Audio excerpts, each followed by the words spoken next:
Friends, তো দেখো আমি বিরিয়ানি রান্না করছি। তো যে এবার আমি কেশরে দিয়ে ভিজিয়ে রাখাটা দিয়ে দিচ্ছি, কেশরটা দুধ দিয়ে কেশর ভিজিয়ে রাখা যাতে কালারটা ভালো হয় সেই কারণে আমি দিয়ে দিচ্ছি।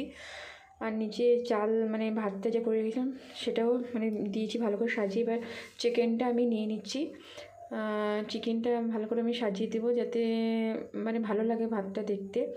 এই যে চিকেন নিয়ে নিয়েছি, চিকেনটা ভালো করে সাজাচ্ছি দেখো। তো এই রান্না করতে করতেই এগুলো শিখেছি আমি।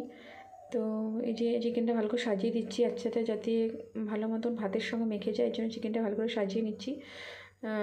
দেখো ভাতটাও আমি নিচে দিয়েছি অবশ্য, তারপর চিকেনটা দিচ্ছি।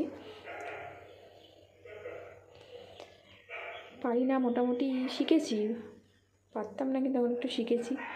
তো দেখো সাজিয়ে নিয়েছি। এরপর আমি একে মানে সমস্ত চিকেন দিয়ে দিয়েছি। দেওয়ার পর আমি পাশ দিয়ে যে মশলাটা থাকবে, সেই গ্রেভিটা থাকবে, সেই গ্রেভিটাও পাশ দিয়ে দিয়ে দিচ্ছি। গ্রেভিটা দিলে আরও টেস্টি হয়, গ্রেভিটা দিয়ে দিলাম।